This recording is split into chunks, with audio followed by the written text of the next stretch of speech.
Assalamualaikum warahmatullah. We will continue our discussion. We are still in investments in human capital chapter, and today our discussion is about the signaling model of education. In general, there are two major theories about human capital investment. The first theory that we have discussed earlier argues that through education, this would improve the productivity of the workers. So with more education, much higher qualification, we can impart more knowledge and skills to the workers. The workers then become more productive, and with higher productivity, they would earn higher incomes. The alternative theory of this is the signaling model of education.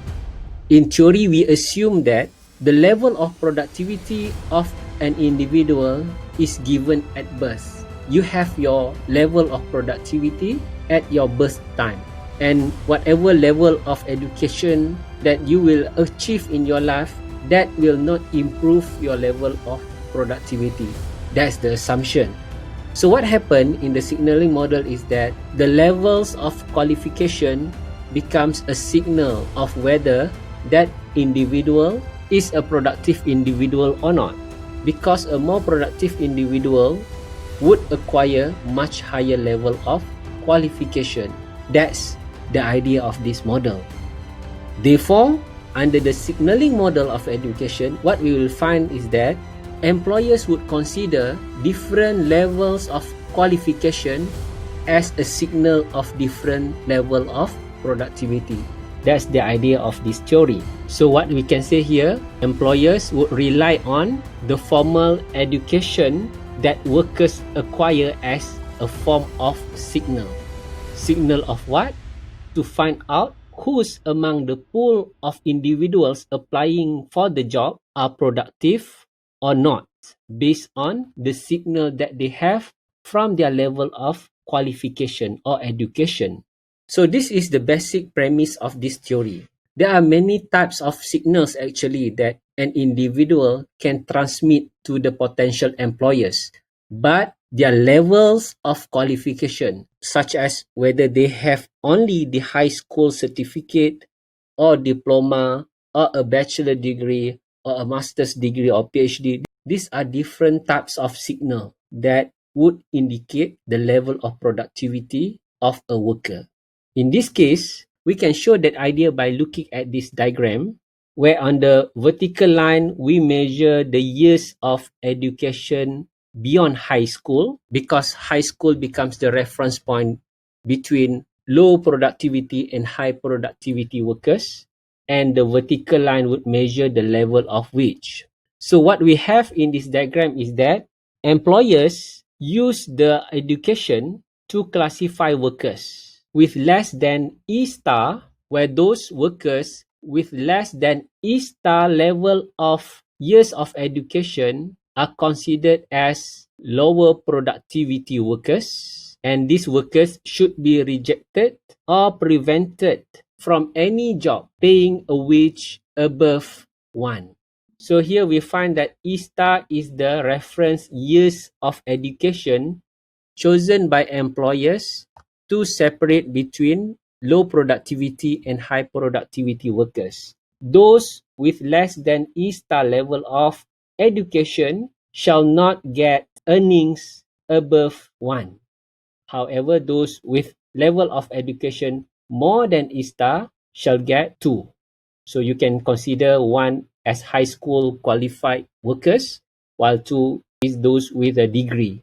Now we can see the difference between these two workers in terms of the earnings that they get simply because of their level of qualifications. And we continue here, and those workers with at least E star or more years of education, they are considered as the higher productivity workers, and therefore they can obtain a wage of 2. So that's how we consider this diagram. Note that if education is a signaling device which yields a wage of 2, all workers would want to acquire the signal of E star if it were costless for the workers to do so.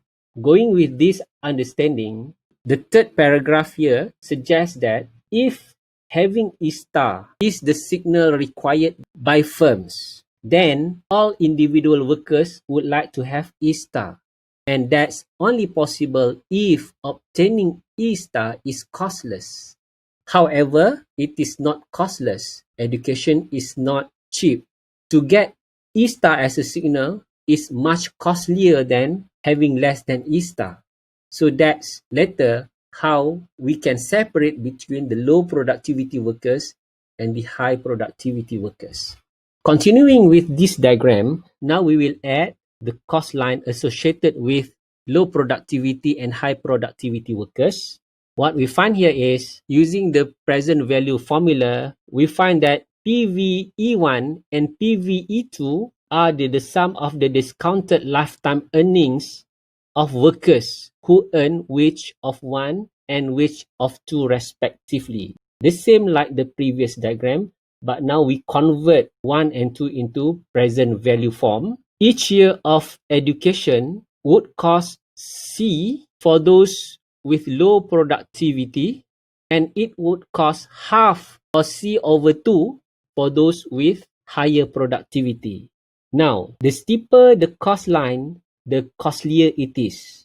And this cost line, C, represents those who are the lower productivity workers, while this C over 2, half of the cost line earlier, C over 2, shows the cost incurred by those higher productivity workers. In other words here, higher productivity workers would find that obtaining much higher level of education costs them lesser as compared to those low productivity workers. So how do workers choose their level of schooling? They will look at the difference between PVE1 minus C for the low productivity workers and PVE2 minus C over 2 for the high productivity workers, where in this case, workers would choose their level of education that would maximize the gap or the difference between these two equations. Looking at this diagram, we find that for the low productivity workers, they would maximize PVE1 minus C at this point, where the gap between PVE1 and C as the cost line here is maximized when they invested in zero level of education after they obtain the high school qualification. So in this case, for the low productivity workers, they will not invest in additional year of schooling. And in this case, they will not get to E star. On the other hand, for the high productivity workers, the gap between PVE2 and C over 2 line here is maximized at this point, the gap between B and F. And in this case, we will find that the high productivity workers would invest up until E star. Notice also that the higher productivity workers with cost of C over 2 would find it profitable to acquire E star years beyond high school because BF is more than A0. Notice that BF, this gap, and A0, we find that BF is more than A0. In this case, higher productivity workers would invest up until E star.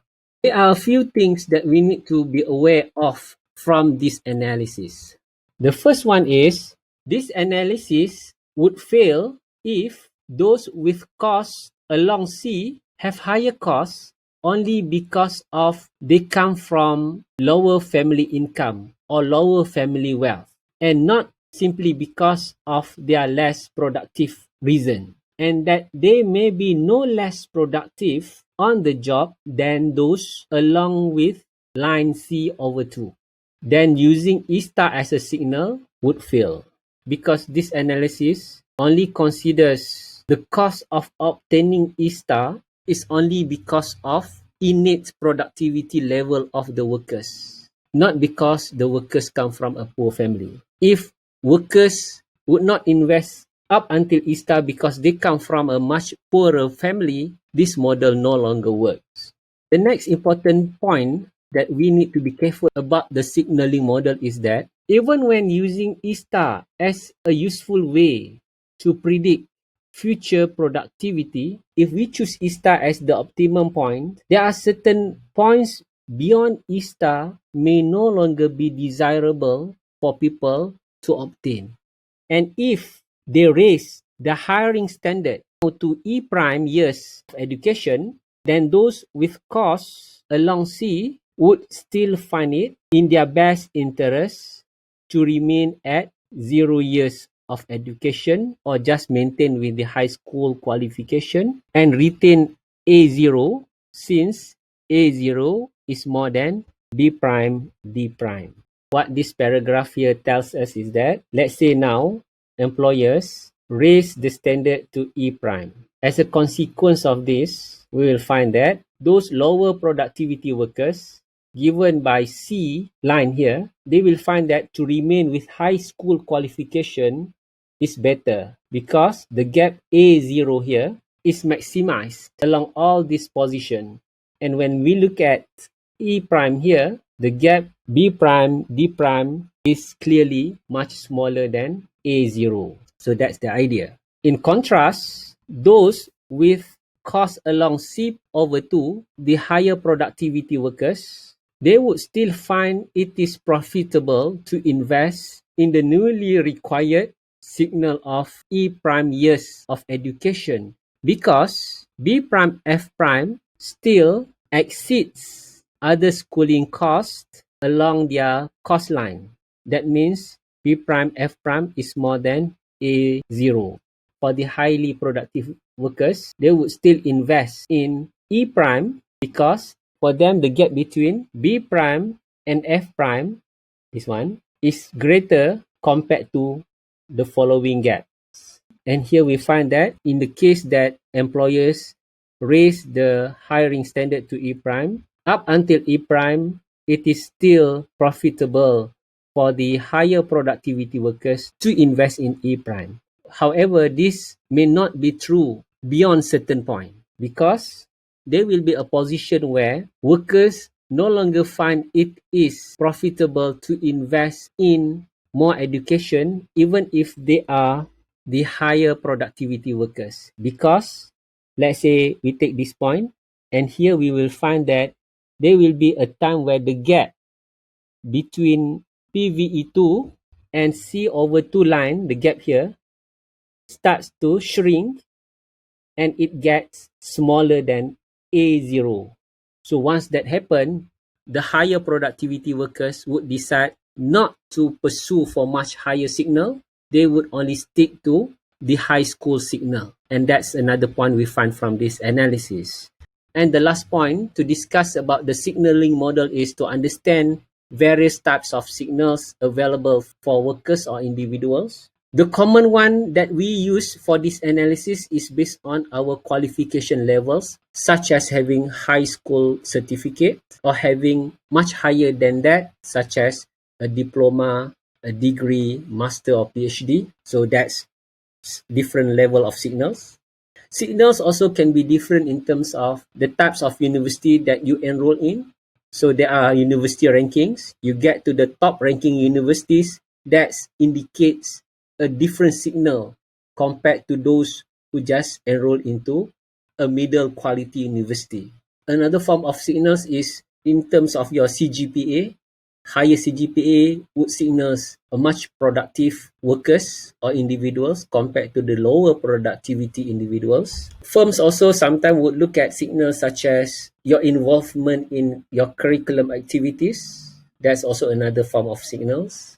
So what you see here is the common types of analysis presented in the book will take levels of education as one form of a signal. In fact, there are many types of signals that you can show or distinguish yourself whether you are the higher productivity workers or lower productivity workers.